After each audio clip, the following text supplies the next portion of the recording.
Y la primera pregunta que le quiero hacer es si ustedes se sintieron traicionados por el gobierno nacional después de conocer que le habían sacado alrededor de 35.000 millones de pesos de la coparticipación para dársela a la provincia de Buenos Aires. Buenas noches, Joaquín, ¿cómo le va? A ver, nosotros nos sentimos que ha lesionado una relación que venía funcionando y trabajando en conjunto, entendiendo que estas distancias o estas discusiones personales nos hicieron mucho daño a la Argentina todos estos años. Estas diferencias plasmadas en las discusiones o grietas, como lo podemos poner, lo único que hizo a los argentinos es llevarnos a la situación que tenemos o que venimos teniendo hace décadas. El objetivo que nos trazamos con Horacio es buscar puntos de común acuerdo, entendiendo que uno es oficialismo, el presidente representa al oficialismo, el gobernador también al oficialismo y nosotros a la oposición, y encontrar puntos de común acuerdo. La pandemia nos había puesto en esa situación, en la de trabajar en tratar de resolver situaciones difíciles que vivimos los argentinos y el mundo, la humanidad, en términos de angustia, en términos de cansancio, de hartazgo, en temores de tener miedo a contagiarse, a si te contagias qué te iba a pasar, y hoy a entender que tenemos que defender cada puesto de trabajo que podamos defender, cada pyme que podamos defender, para en algún momento la puesta en marcha de esa economía que necesita generar trabajo. Bueno, lo que pasó el otro día definitivamente lesiona ese diálogo que veníamos teniendo, esa confianza que se venía construyendo, manteniendo la diferencia, pero construyendo una confianza que nos permita ir resolviendo la grieta en nuestro país. No Eh, ayuda, claramente, y nosotros tendremos que acudir a la Corte Suprema para institucionalmente resolver y plantear la problemática de la Ciudad de Buenos Aires. ¿Ustedes esperaban otra relación con Alberto Fernández, una relación mejor? De hecho, lo veníamos construyendo. De hecho, veníamos construyendo diálogo en diversidad. Nosotros planteamos ciertas definiciones, por ahí salían otras, pero encontrábamos un punto de acuerdo que nos permitiera ir resolviendo todas estas situaciones. Esto del otro día, de manera introspectiva, abrupta, no planificada, a la ciudad de Buenos Aires y a los argentinos que viven y vienen a trabajar todos los días, porque la ciudad de Buenos Aires tenemos que pensar no solo en 3 millones de habitantes, sino en esos 7 millones de personas que trabajan, que vienen a desenvolver sus actividades aquí y que de alguna manera conviven todos los días en esta ciudad. Y esto lo daña, la daña sustancialmente en sus recursos. Usted planteaba 35.000, 37.000 millones a hoy, pero cuando uno mira proyectado para el año que viene son 50.000 millones de pesos, es más de la mitad del presupuesto de seguridad, es la mitad del presupuesto de salud, es un poquito menos de la mitad del presupuesto de educación, es mucho dinero para los argentinos que vienen a nuestra ciudad y que habitan nuestra ciudad. ¿Por qué cree usted que, porque todos estamos viendo que en los últimos 30, 40 días el presidente cambió? Yo creo que esto forma parte del cambio. ¿Por qué usted cree que el presidente cambió precisamente en la única relación de diálogo y de racionalidad que tenía, que era con el gobierno de la capital, ¿no? No lo sé, Joaquín, yo lo que le puedo decir es que la Argentina tuvo una nueva constitución y a partir de esa nueva coparticipación, de esa nueva, perdón, constitución, que él hizo que no le pasara a las provincias lo que le pasó antes, con el traspaso de salud y de educación, donde las provincias quedaron desfinanciadas.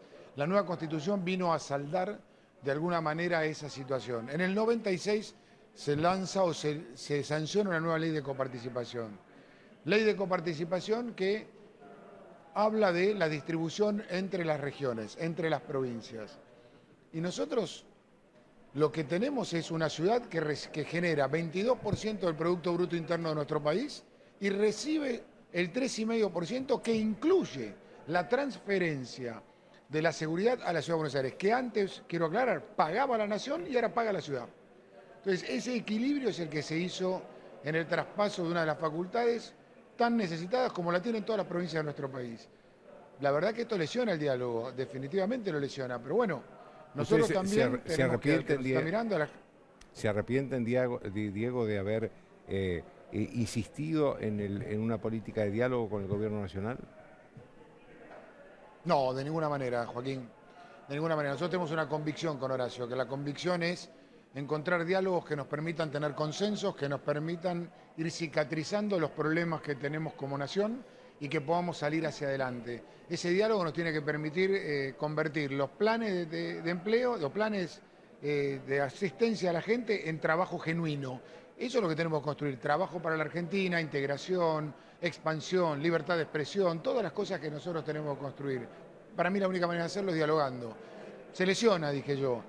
De alguna manera, sí, nos dio bronca, nos dio dolor, pero de ninguna manera, y menos en este momento que estamos viendo los argentinos, tenemos que interrumpir la convicción que nosotros tenemos de seguir dialogando. Hoy la pandemia es un factor de diálogo, lo otro será en el carril institucional, o sea, la defensa de los derechos de los argentinos que viven y habitan en nuestra ciudad será en los carriles institucionales que tiene que ver con la Corte Suprema.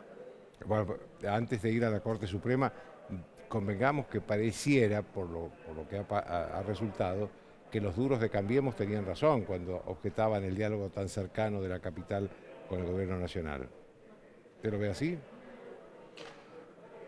Yo sostengo con Horacio, sostenemos, y fue claro Horacio el jueves a la noche en su locución, me parece que los argentinos tenemos que encontrar un diálogo que nos permita construir consensos. A veces se logra, a veces no, pero no podemos evitar nuestras convicciones, no podemos salir de las convicciones que tenemos aquí adentro de cómo salir hacia adelante como país. Porque cuando uno mira la región, mira a nuestros vecinos, ¿por qué nuestros vecinos pudieron y nosotros no? ¿Por qué vos tenés otros países de la región que pueden crecer, que pueden tener tasas diferenciadas, que pueden generar trabajo, y nosotros seguimos cada vez metiéndonos más en un camino donde no tiene solución, donde no nos lleva a ningún progreso ni a ningún futuro? Yo creo que hay que hacerlo de esta manera. Creo que si hay un problema enfrente en la provincia de al lado, donde nos duele como a todos, porque hoy estoy acá en los ojos de la ciudad, este es el centro de monitoreo urbano de la ciudad, que están las 24 horas del día, los 365 días del año.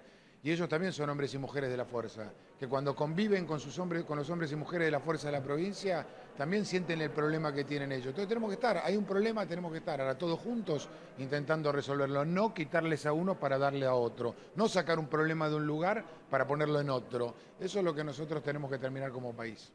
Diego, dígame, ¿cuánto tiempo cree usted que le va a llevar a la Corte Suprema de Justicia resolver esto? Por lo menos la cautelar, después veremos la cuestión de fondo, pero por lo menos la cautelar, aclaremos que la cautelar significaría, si aceptan la cautelar que pidió el gobierno de la capital, significaría que frenan la decisión del presidente Alberto Fernández hasta que la Corte resuelva sobre la cuestión de fondo. Pero ¿cuánto tiempo cree usted que esta cautelar podría salir de la Corte Suprema de Justicia? Yo no quiero, es una decisión que está en la Corte Suprema. Yo solo quiero plantear cuál es la situación. Hoy estamos en una pandemia los argentinos y la pandemia en la ciudad de Buenos Aires nos ha caído 13% los ingresos. Eso es mucho dinero. Además del 13% de caída de ingresos, hemos tenido que poner más recursos en el sostenimiento de la salud, de lo sanitario, de los temas que implicó la sanidad, que es los monitores, las camas, más médicos, más médicas, más enfermeros. Todo eso nos ha costado más dinero en un momento de menos recursos. Y encima 9% más de ingresos se van a ver afectados a partir del jueves pasado. Eso te genera una masa de pérdida de recursos importante. Y la Ciudad de Buenos Aires no tiene una máquina de imprimir dinero. Lo que tiene la Ciudad de Buenos Aires es una sana administración que nos ha traído hasta aquí. Yo no quiero entrar en disputa, pero para mí no es un problema de opulencia, es un problema de gestión. Y la Ciudad de Buenos Aires hace 12 años que tiene una gestión hacia un lugar, hacia un destino, hacia el destino de inversión, hacia el destino de más seguridad, mejor educación, más salud. Todo eso es lo que venimos haciendo. Entonces, esto impacta y muy fuertemente en este ejercicio sobre todo. Para el que viene será otro ejercicio, pero nosotros estamos en el medio de un presupuesto, con una planificación aceptada, en un momento donde el mundo, sus países le dan más recursos a sus jurisdicciones o a sus provincias y nosotros tenemos menos jurisdicción y encima nos quitan el 9%. Esto es lo que lo estamos poniendo hoy arriba de la mesa para elucidar. Después es un tema de la Corte, tenemos que ser respetuosos, nosotros somos respetuosos de las instituciones, pero el carril en donde debemos encarar esto es allí, en la Corte Suprema de Justicia de nuestro país. Bueno, pero hablando de la Corte, si usted supiera que en este momento los jueces de la Corte lo están viendo, ¿qué les diría a ellos? Que nosotros tenemos que respetar las instituciones. Y respetar las instituciones es el presidente de turno que transfirió las funciones de seguridad tal cual lo estableció la Constitución Nacional de nuestro país, lo hizo con los recursos. Y esos recursos fueron los que fueron transferidos. Se firmó un convenio entre partes. Ese convenio entre partes, hoy de alguna manera unilateralmente, se ha roto. Entonces nosotros tenemos que poder saldar esto, por respeto a todas las jurisdicciones. Porque podemos ser hoy, mañana puede ser otra jurisdicción, otra provincia. Entonces lo que nosotros pedimos es el de poder sentarnos en una mesa y discutirlo esto de manera responsable. Está en juego los recursos de muchos argentinos que viven y que vienen a trabajar. Pedirles, nada, que nos escuchen y que ahí estaremos para responder todas las preguntas. En la relación con el gobierno nacional referida a la pandemia, esa relación no se ha roto. No se ha roto y no se debe romper. Pero la gente tiene mucha angustia como para que ver a la política disputando. La gente tiene angustia de saber cómo sigue, qué va a pasar, si va a tener trabajo mañana, si las pymes van a poder sostener el embate de estos casi 180 días. Son muchos días. Entonces, yo creo que no hay que transmitir esa angustia. Creo que tenemos que estar, creo que tenemos que también ponernos de acuerdo. Está nuestro ministro de Salud, estarán los cuerpos técnicos y competentes para ir discutiendo cómo sigue esto, pero ahí tenemos que poner, digamos, de alguna manera una calma, una templanza que nos permita pensar que hay mucha gente que está angustiada, harta y cansada de lo que nos está pasando como humanidad y que no tenemos todavía la vacuna. Y que al no tener una vacuna clara o un tratamiento claro, vamos a tener más meses de trabajo en conjunto que nos va a obligar a aprender a convivir con el virus, pero a cuidarnos entre todos. Diego, usted recién hablaba de una caída en la recaudación de más del 13%. Yo lo que le quería preguntar es si además tiene alguna cifra aproximada de pymes, de comercios que cerraron, porque uno cuando camina por la calle ve que hay muchos negocios que han cerrado. Si tiene alguna cifra aproximada de cuánto es la caída de la actividad económica y del número de pymes que han cerrado. Bueno, la caída de la actividad económica es muy fuerte, Joaquín. Ahora, uno va a poder hacer el compendio final cuando las actividades puedan volver a la puesta en marcha integral. Por ejemplo, recién hoy podemos analizar la cantidad de comercios que no vuelven a abrir. Digo, ¿por qué recién ahora? Porque ¿Conoce el recuerden que número? fuimos recuperándolos en etapas. Perdón. No, exacto todavía no está y está FECOBA haciendo un trabajo con el Ministro de Desarrollo Económico nuestro. Pero ¿por qué le digo? Porque recuerden que empezamos primero con un sector de los comercios, después le fuimos agregando las grandes avenidas, después le fuimos agregando los grandes centros urbanos y recién hace 2 semanas pudimos abrir el 100% de los comercios o estuvieron habilitados a abrir el 100% de los comercios de cercanía en la Ciudad de Buenos Aires. A partir de hace 2 semanas a la fecha es que FECOBA y el Ministerio de Desarrollo Económico están haciendo el relevamiento definitivo para ver cuál es la cantidad de comercios que pudieron o no abrir. Déjeme hacerle una última pregunta.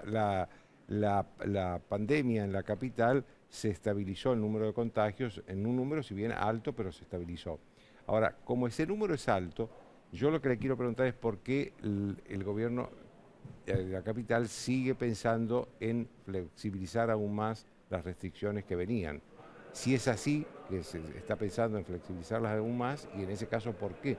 Porque el número de contagiados, si bien estabilizado, es alto. Hoy lo hablábamos con Quirós a la mañana en nuestras reuniones matutinas de coronavirus. La Ciudad de Buenos Aires hace 9 semanas que está en un promedio entre 1.100 y 1.300 casos de promedio. ¿Hubo algún día de 1.500 casos? Sí, hubo otros días de 800 casos. Entonces, el promedio que viene la Ciudad de Buenos Aires hace 9 semanas es de entre 1.000 y 1.300 casos. En las últimas 2 semanas hay una tendencia a la baja. Ahora, lo que tenemos que mirar es que en ese transcurso de estas 9 semanas y algo más, has tenido diferentes momentos donde hubo algún pico, baja, algo otro pico, baja, donde ese pico máximo estuvo allí por agosto y donde nosotros tenemos que ir verificando la situación. Lo que vamos mirando todos los días también, Joaquín, son las camas. Y cuando uno mira la fluctuación de camas de terapia intensiva en el subsector público, por ejemplo, Ciudad de Buenos Aires, siempre han estado en el orden del 58 al 62%. Hoy está en 58% de ocupación de camas de terapia intensiva. Ahora, fluctúa entre 58 y 62. Tenemos que perfilar y ver que esa curva tienda a la baja. Y obviamente apelar a lo que también apela el mundo, es a la responsabilidad de todos nosotros, al cuidarnos, al usar todos los mecanismos de control, al tener el distanciamiento, al tapabocas, a todas las cosas que llevan al control, a no juntarnos en lugares cerrados. Usted mira acá y todos los que trabajan aquí, yo hoy me saqué recién el tapabocas para poder hablar con usted, pero inmediatamente me lo vuelvo a poner y todos los que están aquí tenemos un distanciamiento, tienen tapabocas, toda la norma de cuidado, alcohol en gel, lavarse las manos, todo eso es lo que llevamos adelante. Y sí, ir desarrollando las actividades que son al aire libre, en espacio público, que es donde menos posibilidad de contagio tenemos. Eso es lo que hemos planteado desde el espectro sanitario y desde la actividad que planteamos todos los días con Horacio.